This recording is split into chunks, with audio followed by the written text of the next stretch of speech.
নমস্কাৰ এই মুহূৰ্তত আহি পৰিছে সন্ধিয়াৰ কেইবাটাও গুৰুত্বপূৰ্ণ খবৰ। আজি হৈছে 3 এপ্ৰিল। লাখ লাখ মহিলাগত একাউণ্টত চৰকাৰে প্ৰদান কৰিলে 10,000 টকা। গছপুলি ৰোৱাৰ পিছতে কেঞ্চেল কৰা হ'ল হাজাৰ হাজাৰ মহিলাৰ নাম। আপোনাৰ নামটো কেঞ্চেল কৰা হৈছে নেকি? কোনে কোনে আৰু কিয় নাপাব লাখপতি বাইদেউৰ টকা? কি কি যোগ্যতাৰ ভিত্তিত দিয়া হৈছে 10,000 টকা? যদি আপুনি টকাটো পোৱা নাই তেনে ক্ষেত্ৰত কিহৰ বাবে আপোনাৰ নামটো কৰ্তন কৰা হৈছে? লগতে লাখ লাখ অৰুণোদয় হিতাধিকাৰী একাউণ্টত চৰকাৰে প্ৰদান কৰিব 1250 টকাকে। মাজত মাত্ৰ কেইটামান দিন বাকী আছে। লগতে লাখ লাখ মহিলাৰ নাম কৰ্তন কৰা হৈছে অৰুণোদয় আঁচনিৰ পৰা। কেৱল এয়াই নহয়, PMEY চৰকাৰী জিঅ' টেকিং আজিৰ পৰা আৰম্ভ হৈছে। পঞ্চায়ত নিৰ্বাচনক লৈ কেইবাটাও গুৰুত্বপূৰ্ণ আপডেট প্ৰকাশ পাইছে। লগতে কেইবাটাও ৰাজনৈতিক খবৰৰ লগতে অৰাজনৈতিক খবৰ যুগুত কৰা হৈছে আজিৰ দিনটোত।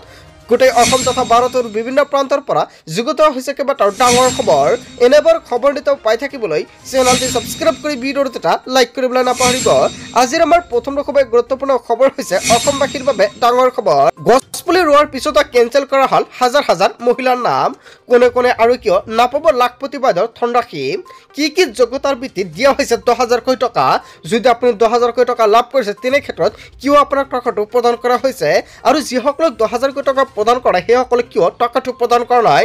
আৰু যিসকল ব্যক্তি এতিয়ালৈকে 10,000 টকাটো পোৱা নাই সেইসকল ব্যক্তিৰ একাউণ্টত চৰকাৰে কিমান তাৰিখত টকাটো প্ৰদান কৰিব?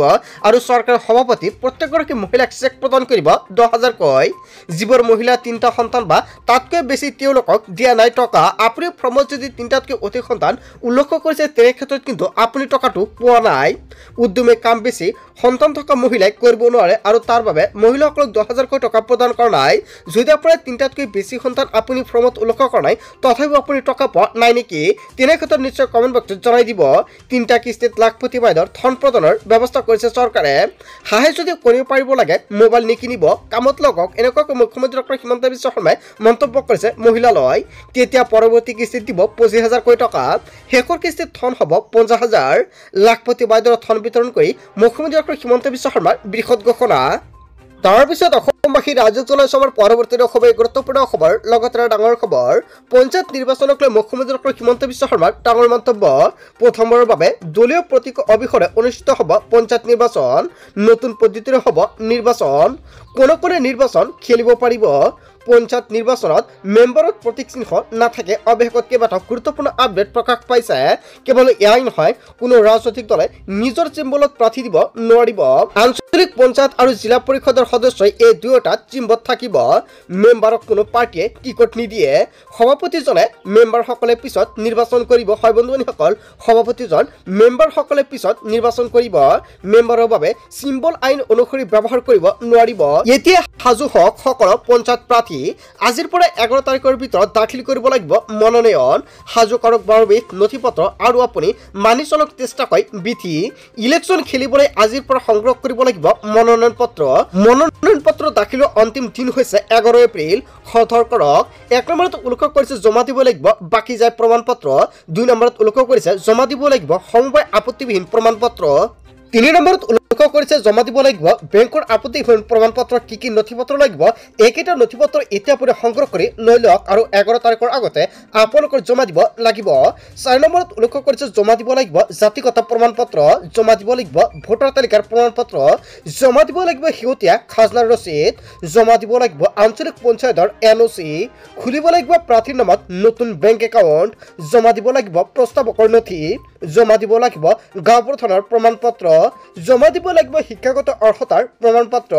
জমা দিব লাগিব শপতনামা। হয় বন্ধু-বান্ধৱীসকল, একেখন নথি পত্ৰ প্ৰয়োজন হ'ব পঞ্চায়ত প্ৰাৰ্থীৰ বাবে।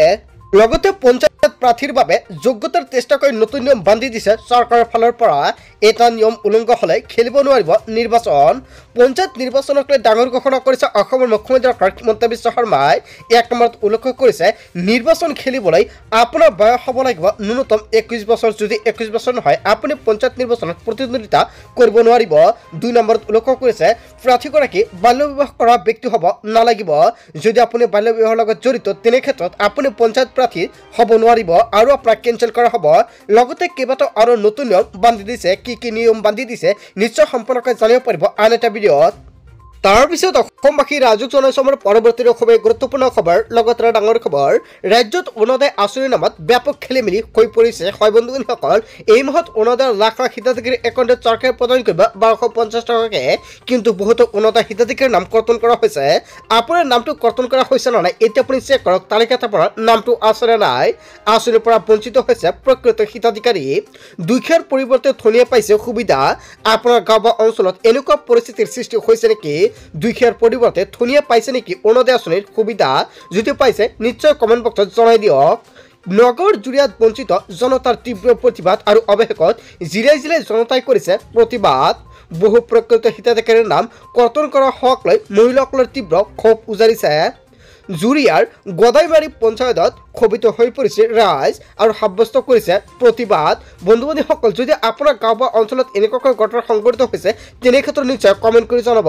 লগতে প্ৰত্যেকখন জিলাত লাখ লাখ মহিলাৰ নাম কৰ্তন কৰিছে অৰুণোদয় আঁচনিৰ পৰা আৰু এই মাহৰ 10 তাৰিখে বহুতো হিতাধিকাৰী অৰুণোদয়ৰ টকা নাপাব যদি আপুনি টকাটো নাপায় তেনে ক্ষেত্ৰত নতুনকৈ কৰিব পাৰিব আবেদন আৰু ইয়াৰ ব্যৱস্থা কৰিছে অসমৰ মুখ্যমন্ত্ৰী ডক্টৰ হিমন্ত বিশ্ব শৰ্মাই বহুতো জিলা বা গাঁও পঞ্চায়তত নতুনকৈ অৰুণোদয় 3.0 প্ৰপত্ৰ বিতৰণ কৰি আছে আপুনি যদি পঢ়াই তেনে ক্ষেত্ৰত নিশ্চয় কমেণ্ট কৰি জনাই দিব আৰু যদি আপোনাৰ গাঁও পঞ্চায়তত বিতৰণ কৰি আছে সেও আপুনি জনাবলৈ নাপাহৰিব তাৰ পিছত অসমবাসী ৰাজুক জনাইছো আমাৰ পৰৱৰ্তী খুবেই গুৰুত্বপূৰ্ণ খবৰ লগতে ডাঙৰ খবৰ সাৱধান হৈ যাওক আপুনি আহি গ'ল হিট ৱেভৰ এলাৰ্ট IMDয়ে বতৰৰ সতৰ্কবাণী জাৰি কৰিছে সমগ্ৰ দেশৰ বাবে এপ্ৰিলৰ পৰা জুনলৈকে স্বাভাৱিকতকৈ অধিক গৰম হ'ব দেশত কেইবাখনো ৰাজ্যত অধিক হিট ৱেভৰ এলাৰ্ট জাৰি কৰা হৈছে এপ্ৰিলৰ পৰা জুনলৈ হিট ৱেভ ল'ব ভয়ংকৰ ৰূপ এতিয়া জুন জুলাইৰ দৰে গৰমে দহিছে ৰাজ্যত আনহাতে ধূলিৰ ধুমুহা আৰু চৌদিশে প্ৰদূষণৰ ভয়ংকৰ ৰূপ উৎকট গৰমত হাহাকাৰ অৱস্থা হৈছে সমগ্ৰ দেশবাসী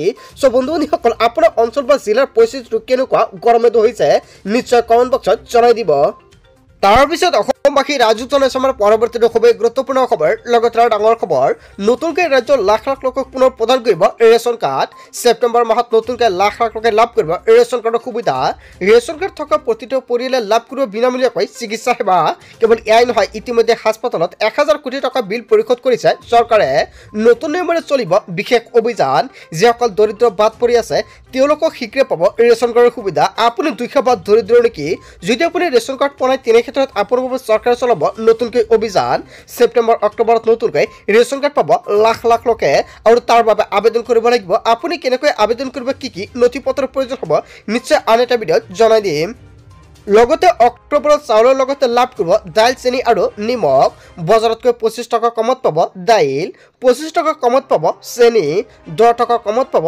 নিমখ মুখ্যমন্ত্ৰী ডক্টৰ হিমন্ত বিশ্ব শৰ্মাই ৰেচন কাৰ্ড থকা লাখ লাখ হিতাধিকাৰীৰ বাবে কেইবাটাও গুৰুত্বপূৰ্ণ মন্তব্য কৰিছে তাৰ পিছত অসমবাসী ৰাজুক জনাইছো আমাৰ পৰৱৰ্তী খুবেই গুৰুত্বপূৰ্ণ খবৰ লগতে ডাঙৰ খবৰ চৰকাৰী কৰ নোপোৱা লাখ লাখ লোকৰ বাবে আহি গ'ল ডাঙৰ খবৰ বৃদ্ধি কৰা হ'ল জিঅ' টেকিঙৰ সময়সীমা 3 এপ্ৰিলৰ পৰা 15 এপ্ৰিললৈকে বৃদ্ধি কৰা হৈছে সময়সীমা আৰু আজিৰ পৰা নতুনকৈ আপুনি অনলাইনৰ মাধ্যমত কৰিব পাৰিব জিঅ' টেকিং মুখ্যমন্ত্ৰী ডক্টৰ হিমন্ত বিশ্ব শৰ্মাই কৰিলে ডাঙৰ ঘোষণা জিঅ' টেকিং কৰিবলৈ কোনো মানুহক আপুনি 1 টকাও দিয়াৰ প্ৰয়োজন নাই জীৱিকা সুখে ঘৰে ঘৰে গৈ কৰি দিব জিঅ' টেকিং যদি জীৱিকা সুখে জিঅ' টেকিং নকৰে তেন্তে নিজে নিজৰ ঘৰত জিঅ' টেকিং কৰিব পাৰিব আপুনি কিদৰে কৰিব আপুনি জিঅ' টেকিং সাজু কৰক মাত্ৰ 4 বেট নথি এখন ৰঙীন ফটো বৰ্তমান আপুনি থকা কেঁচাগড়ৰ এখন ফটো লাগিব আধাৰ কাৰ্ড আৰু ৰেচন কাৰ্ড লগতে এটা বৈধ সক্ৰিয় ফোন নম্বৰ প্ৰয়োজন হ'ব একেবিধ নথি হ'লে আপুনি কৰিব পাৰিব জিঅ' টেকিং এই পৰ্যন্ত 19 লাখ লোকৰ ঘৰত জিঅ' টেকিং হৈ পৰিছে যদি আপোনাৰ জিঅ' টেকিং হোৱা নাই শীঘ্ৰে কৰক আপুনি জিঅ' টেকিং হৈ যোৱাৰ পিছত আপুনি লাভ কৰিব চৰকাৰী পকীকৰ লাখ লাখ লোকৰ বাবে চৰকাৰে কেৱল গুৰুত্বপূৰ্ণ সিদ্ধান্ত গ্ৰহণ কৰিছে এনেবোৰ খবৰ নিতৌ পাই থাকিবলৈ চেনেলটি সাবস্ক্ৰাইব কৰি ভিডিঅ'টো এটা লাইক কৰিবলৈ নাপাহৰিব সো থেংক ইউ ফৰ ৱাচিং ফুল ভিডিঅ'